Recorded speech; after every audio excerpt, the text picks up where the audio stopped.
With the political parties campaigning for the 2024 elections, the second largest opposition party will launch its manifesto this afternoon. The Economic Freedom Fighters will detail its plan for the 2024 national and provincial elections. This week, Julius Malema visited several regions across the province to rally support for the launch. Moses Mabhida is a popular venue for election rallies, with the ANC and the IFP set to launch their campaigns there in coming weeks. Joining me to unpack this is political commentator Yolokazi Mfuto. A very good morning to you. Welcome to Newzroom Afrika. The EFF election manifesto launch happens right on the back of President Ramaphosa's State of the Nation address, where party leader Julius Malema, his deputy Floyd Shivambu and others failed in that last-minute court bid to overturn their suspension so that they could attend the State of the Nation address. As they set to get on the stage today and paint Moses Mabhida red, what can we expect? Well, good morning, Paul. Good morning to the viewers of Newzroom Afrika. Well, definitely we saw that when the EFF lost the bid in court to attend the State of the Nation address, and subsequently them actually relieving of all their members to attend the SONA, it was seen as an unpremeditated decision for them. They thought that they were going to win in the courts, and unfortunately now we saw that after they lost, they kind of legitimized the decision of the court, which is quite unfortunate coming from the EFF, who we've seen for over years has people who trust the courts and our judicial system. But now going into the manifesto launch, what we can expect, we've seen throughout the week, the build-up in KZN, that the EFF is quite proud of the numbers that they've gotten in KZN with regards to the universities and TVET colleges, where the EFF Joint Command is leading. Then they are thinking from their end, and I think from many people as well, is that maybe they would increase their numbers in KZN. And remember, KZN has not been a stronghold of the EFF for over the years, from 2014, 2016, 2021, and now they just lost by-elections to even NK, which is fairly new. So KZN is the ground that needs to be worked on, so that the EFF can garner more support in there. And we are seeing that the EFF also, we did maybe a couple of years ago, they are not necessarily strangers to the KZN. They went there when they went for the tea with the former president, when they had a bit of a spat with former presenter Newzroom Afrika. So EFF has been causing stay in KZN. So I think it is befitting that they go and cultivate their ground in KZN for this manifesto launch. Yeah. But with regards to the content of the manifesto itself, I do not think that they are going to bring any new evidence or any new information on what they're going to campaign on, because they've been consistent, the seven cardinal pillars, the non-negotiables, which serve as a bedrock for their manifesto and the intention to govern this country. So you make mention of the EFF's performance when it comes to by-elections in the province. How significant is KZN as a province for the various political parties? I mean, Moses Mabhida Stadium, that manifesto launch will not be a first for just the third largest party in the country, as the other political parties will also be heading there. What is the significance of the province, KZN, as we go into elections, as political parties look to make, their bold statements and woo voters, especially looking at young people, given the breakdown of the IEC when voter registration weekend ended last week?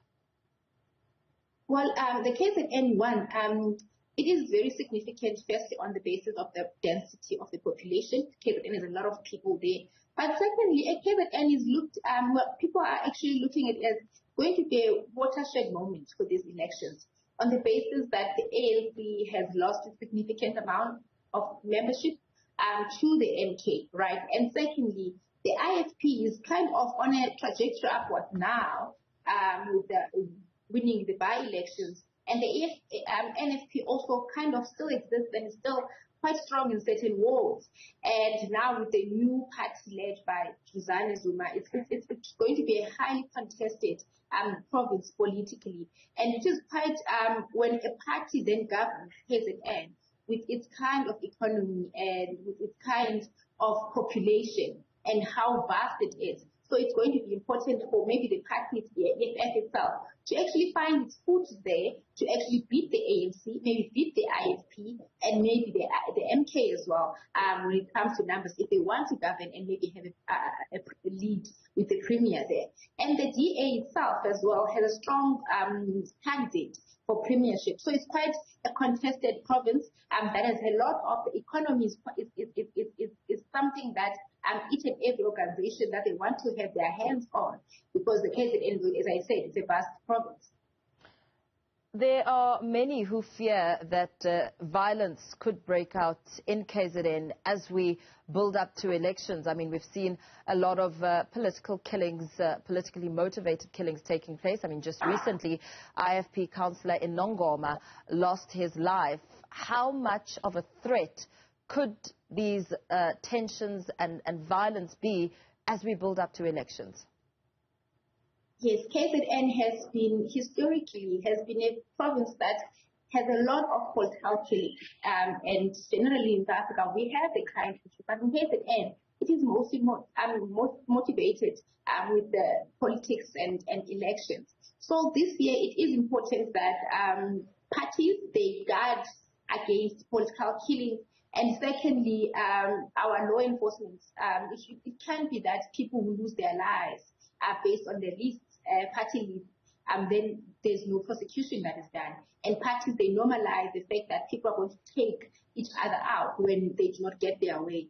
So this is going to be a very, I don't want to say unfortunate in the sense that maybe we might see the increase of the cases, maybe not only in the IFP, we've seen in the other organizations as well, the ANC, we've seen also a bit of violence in the EFF as well. So that culture of political killing is also killing the culture of politics in this country and the culture of preserving democracy. Because if people are going to be scared to actually participate in political processes because they run the risk of losing their lives, then it defeats the meaning of democracy and the meaning of political participation, particularly in elections. Yeah. And very lastly, as we look at the demographics, I mean, it was certainly telling from the IEC's breakdown of the number of young people having registered to cast their votes. I mean, that number significantly higher than previous years. How does this now factor in for the EFF as a party that likes to speak a lot to young people and become relatable to young people and their problems when it comes to unemployment, education? What are some of the expectations insofar as the EFF's viewpoint is concerned?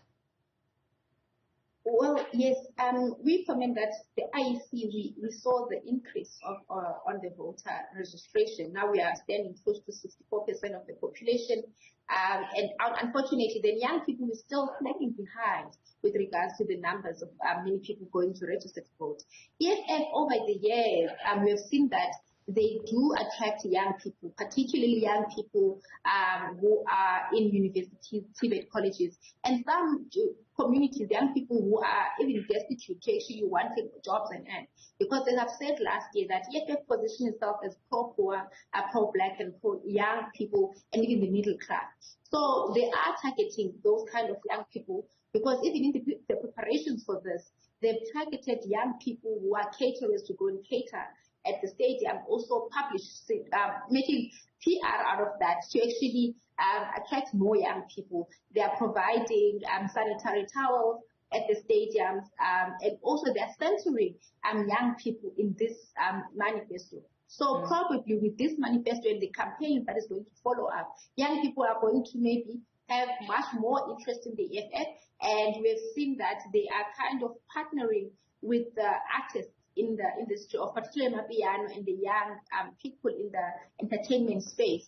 And that is to attract more young votes and also hopefully to garner support, because it's one thing to have the theatrics of filling up stadiums, and it's one thing to have a lot of people behind the banner of the organization. But what matters the most is people showing up at the polls to vote and to actually put their eggs behind the party. When they are on their own, do they trust the organization? Do they find the resonance with the organization? And hopefully, young people are going to find, maybe they will find resonance with the EFF, or they find resonance with the EFF, and we'll see in the next election. Absolutely. But just lastly, just your take on the EFF's strategy in the build-up to elections. We know that they're heading to the Court to pronounce Parliament's decision not to adopt the independent panel's report on Phala-Phala. Phala-Phala rearing its ugly head again insofar as President Cyril Ramaphosa is concerned. What do you make of this strategy? Do you think it's electioneering, or is it time, or, must Ramaphosa account? Well, I do believe that this is also part of a campaign for the EFF to take the Phala-Phala matter for review. And also, again, I've always had a question on the legitimacy of the separation of powers and the decisions made in the various sets of cities. When Phala-Phala went to Parliament and the EFF was in Parliament voting on the Phala-Phala issue, when the report was released by the public protector, and now they wanted to take it to court again. And it is quite delegitimizes the whole process that has been seen with Phala-Phala. And this now could just be a point of which, if the results come adverse, then they will not trust they will delegitimize the ruling of the court. So it is part of campaign. But however, if needs be, if the president is really has a case to answer for Phala-Phala, then the EFF can take it up as an opposition and maybe protect citizenship. However, it is part of campaign right now. Yeah, very well. Thank you so much for weighing in on this discussion. Political commentator Yolokazi Mfuto.